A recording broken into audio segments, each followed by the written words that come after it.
Good afternoon. Thank you so much for being here, and it's my great honor and pleasure to be with you. About a year and a half ago, I was in Gaza.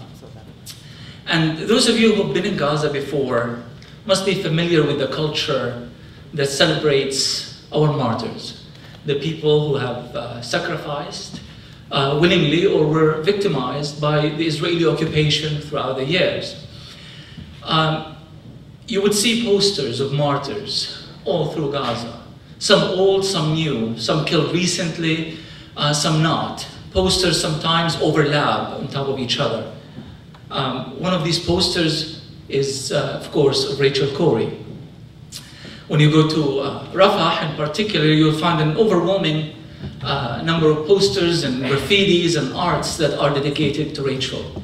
And I think in order for you to understand how Palestinian society that is extremely protective of its martyrs, because it's a rooted tradition of resistance and sacrifice, to embrace Rachel as a martyr, you've got to go back to a cultural and a political context that are immensely complicated. I grew up in a refugee camp in Gaza, in a refugee camp called Nusayrat. Out of Nusayrat, some of the leaders of various Palestinian factions came from. Also, there's the Martyrs graveyard, where it's dedicated to the many kids who were killed during the first Palestinian Intifada of 1987. And I do remember foreigners coming to Gaza. That's what we call them, foreigners, Ajnabi.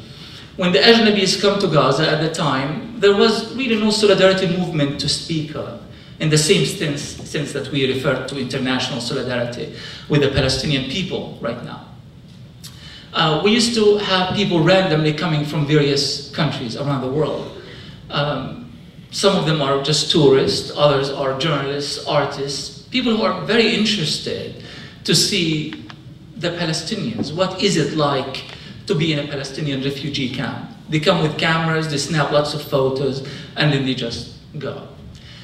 And of course, one of the things that we knew was lacking was a medium between us and the outside world. So let me tell you about our perception of that outside world that we had, particularly in the Gaza Strip. Of course, we spoke of the West, al-Gharb. The West, for us, represented this pro-Israeli platform, the US, Britain, a few other countries. We remember everything that they have done or failed to do throughout the years. We determined our relationships to the West even when we watched the Olympics or World Cup. We knew what country supplied Israel with such and such weapon during such and such war that were used against Palestinian civilians. We are never pro that team under no circumstance. It was something that we internalized throughout the years. The West for us was an obstacle that stood between us and our freedom, between us and obtaining our human rights and justice. We knew that without the West, Israel will not be able to do the terrible things that they are doing to us. Of course, you have the international community, which is affiliated with United Nations resolutions and international laws and for Geneva Conventions, which we memorized since we were little kids. We knew exactly what we deserve in terms of rights, but we understood that the West stood between us and achieving these rights. So at the end of the day, all these UN laws and resolutions ended up being mere ink on paper, as they say. And of course, there was the Arab world. And the Arab world was an interesting dilemma for us. We knew that there is real solidarity. We knew that for a fact. We know that Arab countries, such as in Egypt, for example, they have sacrificed and told martyrs for Gaza and for Palestine. We knew it's not fake. We knew it's not ink on paper. But we also knew that there was something going on that's preventing that solidarity from translating to anything meaningful.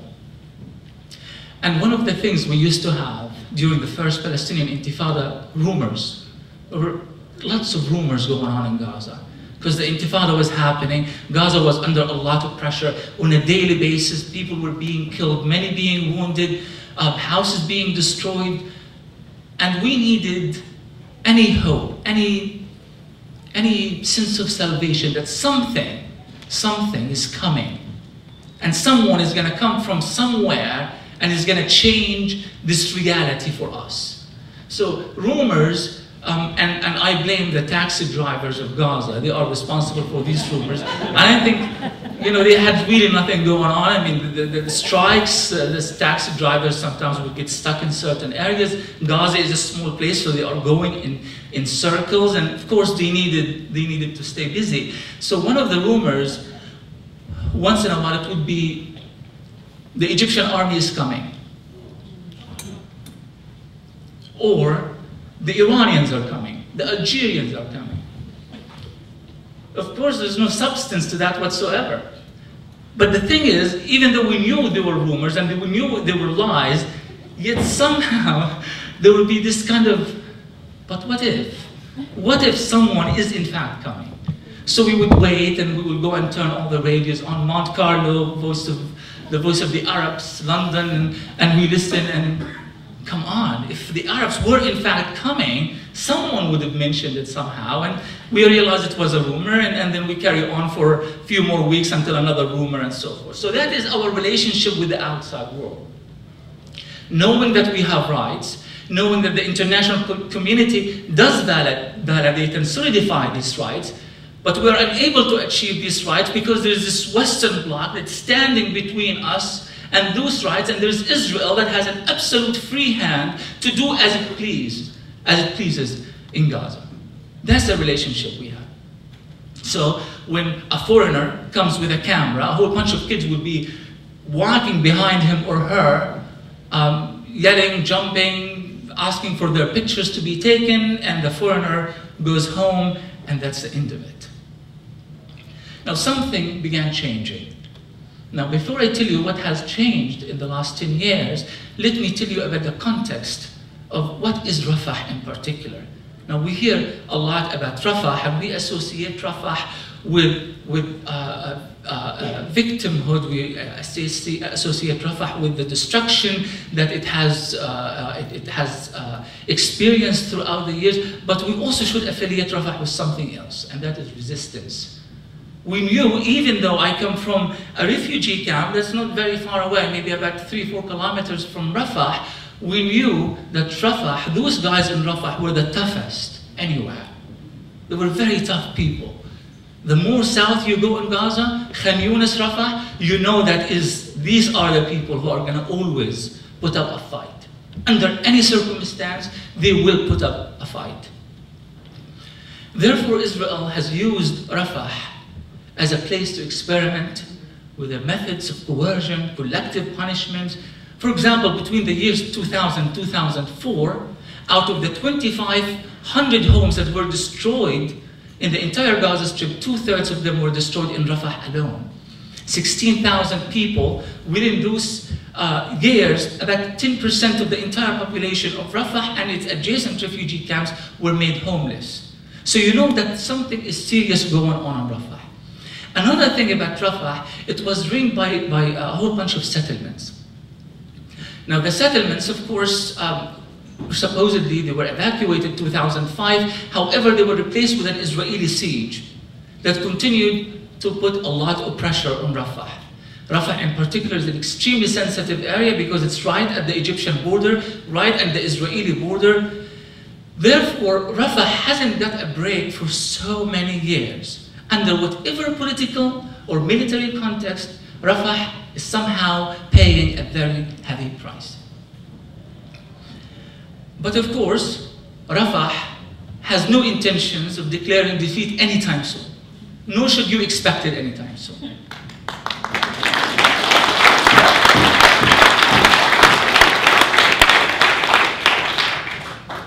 When Rachel Corrie came to Rafah with few members of ISM, I don't know if she actually fully understood the historical context and connotation of what Rafah is and why the Israelis would do anything to keep anyone out of Rafah. This is an area that cannot be touched. Too many Jewish settlements here, right at the Israeli border. Mess with any other place, don't mess with Rafah. And this would explain why the number of international activists were killed in Rafah within that. There was a message they needed to be sent. And if you don't get this message after the murder of Rachel Corrie, then you might get it after the murder of Herndon and Miller and so forth. So there's a legacy of pain in Rafah, but also there is a legacy of resistance, and they are both associated with one another. The more pain and suffering is inflicted upon Rafah, the stronger its people become and the more determined they become. But now imagine what I said earlier about how foreigners come and go.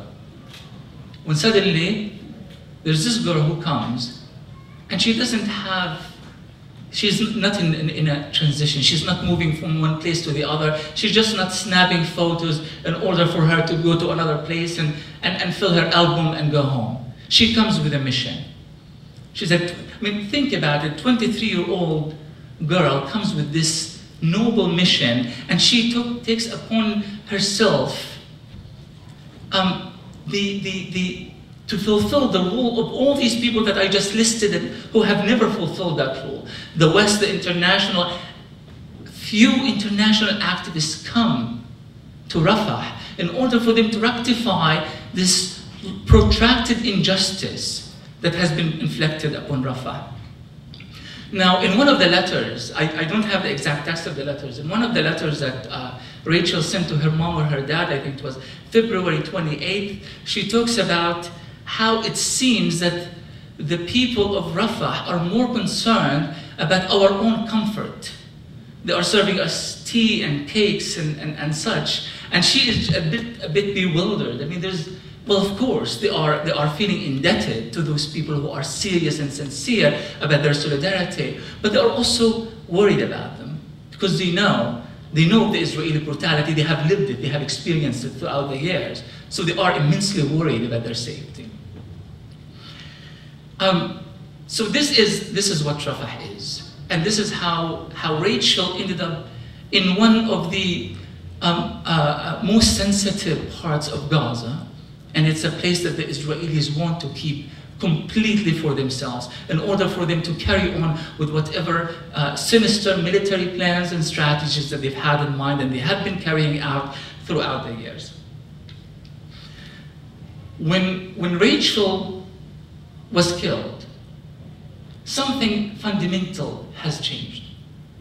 Not just for the international community, not just for the solidarity movement, but for Rafah itself and for Gaza itself. The nature of the relationship was suddenly shifting. Now, I don't want to exaggerate.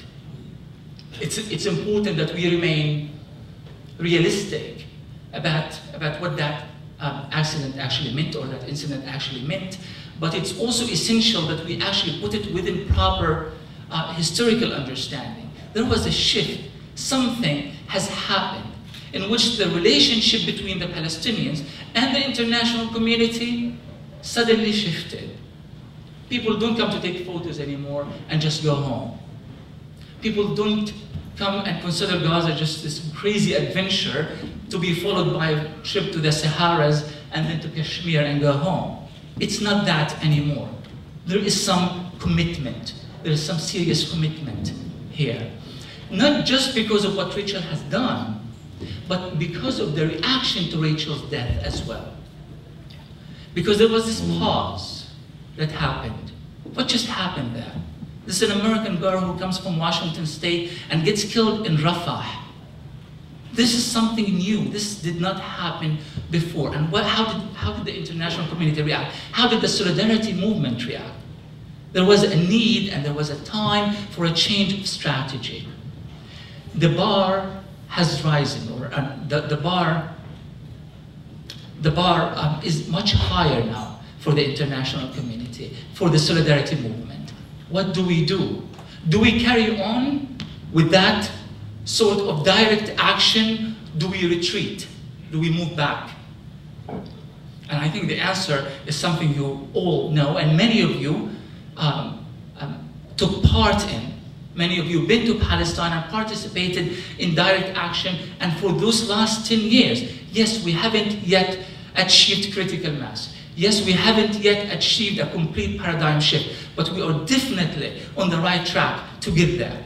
We are definitely heading in the right direction, where the international community is not mere ink on paper, but people who commit and take action and stand in solidarity with the Palestinian people at any price. So when Rachel Corrie became a martyr, she became a martyr for a very good reason. And it's something that Palestinians internalized and understood fully. Rachel Corrie was no longer a foreigner with a camera.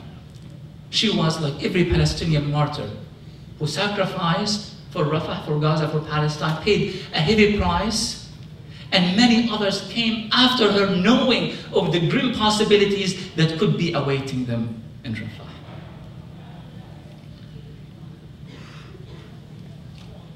There was an intellectual siege around Palestine, Gaza in particular. I am from Gaza, so maybe I'm a bit biased toward Gaza and Gazan resistance and all of that. But there was this intellectual siege. Anything that was written about Palestine in Western media, generally speaking, it was written within negative context, within negative connotations. Gaza in particular received the worst of such things. Rarely, it's Palestinian, it's either a bomber, a terrorist, or a victim. Nothing in between. Palestinians were not real people, were not normal people like the rest of us. There were unique cases. So even if you are standing in solidarity with the Palestinians, you always perceive Palestinians as victims. They are just ready to be victimized, and you kind of see angry men in TV carrying the body of a martyr to the graveyard, or another media would interpret that as a potential terrorist or a suspect has been killed by Israel. Gaza is not, and that situation hasn't fundamentally changed, and we need to change that. Because between the martyr and the terrorist, there are a whole lot of people. There's nearly 1.5 million people who are like the rest of us, trying to live their everyday life, resist, fight back, proud. And yet, they are in some sense not extremely special. They are in some sense people who make mistakes and they live their lives and they love life. They do not try to achieve martyrdom at any cost.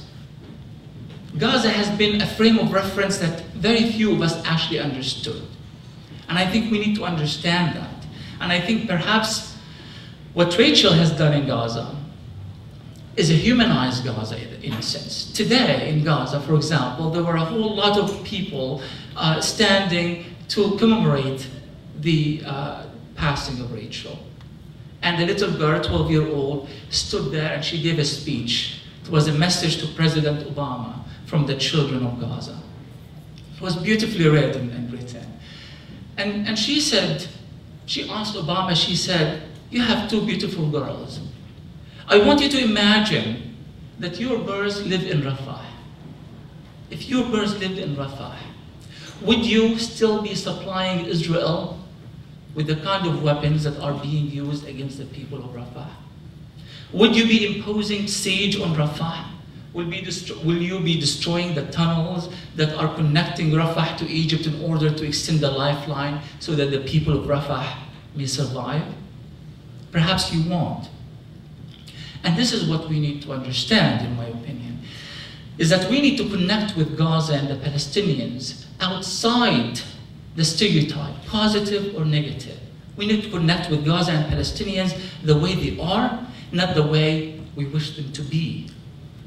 We shouldn't idealize and we shouldn't demonize. We should try to understand. We shouldn't impose. This is how I want you to fight. A friend of mine in Ramallah sent me an email a few days ago. She said, Ramzy, you would not believe. Ramallah is like downtown Los Angeles. All these foreigners, she said, who are trying to tell us how to build a state, how to resist, how to fight back, how to do this, how to do that. You don't need to do that. Palestinians know exactly how to resist. If they don't know how to resist, there wouldn't be Palestinians to speak of today. There wouldn't be a conflict to speak of today. For 65 years, nearly 65 years, we have maintained this conflict because we refuse to give in, because we know exactly how to resist. But what we need to do is we need to break this wall that stands between Gaza's freedom, Palestinian freedom, and the achieving of all these inks on papers, all these international laws and resolutions and Geneva conventions that are yet to be honored because of this wall. And this wall, in Gaza we call it al-Gharb, the West. You call it in any way you want, but you have to morally divest from Israel. You've got to understand that without our support of Israel, tacit and direct support of Israel, without our silence, that wall would not be there anymore. And once you remove that wall, you have liberated Gaza to achieve the freedom that it needs and it deserves. Rachel has broken that wall in some respects and has, in fact, united the blood of a Palestinian and an American. Because Americans are not the enemy per se, because that's what we used to say. But now we understand that this is not exactly true. There's something called the American government, there's the Israeli lobby in Washington, there's the American media, and there are Americans, there are you. You are here because you obviously care. And you are here because you want to change the situation. And you are here because you are trying to understand how you contribute or you do not contribute to the situation there, and you want to change that. And you deeply care. And that's what we need to talk about. I have two, do I still have time? I do. And now we also have a new frame of reference. Gaza is about people and homes that are being demolished, and people who are trying to live their daily life, and people who are earnestly eager to achieve their freedom, and are people who are like the rest of us, with all of our mistakes and good points, people like any other people. And now we have a frame of reference about you, because Olympia is quite a popular town in Gaza, and in Rafah in particular. Everyone knows what Olympia is. And when Rachel's parents are in Gaza, you look at all these Gaza Facebook kids, they are talking about how Rachel's parents are in Gaza as if they are coming to their own home in Gaza. We have a frame of reference about you, a new one. You're not the foreigner who's going to come with a camera to take a few photos and put it on Facebook or in some album and move on with your life. You are deeply committed, as Rachel was. It also raised the bar for solidarity. In fact, it has played a part in redefining what solidarity with the Palestinian people is. And this is essential. This is absolutely essential, because now we are crossing that agonizing, painful, terrible zone in which we don't know what we want from you, and you don't know what we want from, and you don't know what you want from us. It's essential that we broke that, and now we have a line of dialogue. And I think Phyllis here is going to be talking about BDS, going to be talking about various strategies, about things that can be done from the United States, but at least there is that line of dialogue. There's a channel, and that channel is open, and we need to communicate. Because at this point, international solidarity is not a mere illusion. It's not an idea, it's not some foreigner coming with a camera anymore, but it's real people, and they have names, and they have plans, and they have a clear roadmap for solidarity. We need to talk about this in order for us to keep the legacy of Rachel Corrie alive, and to ensure that the next time we meet here to talk about another year where we commemorate the passing of Rachel, we also celebrate more and more good news about the things we have done in her name and in the name of the Palestinian people and their freedom. Thank you.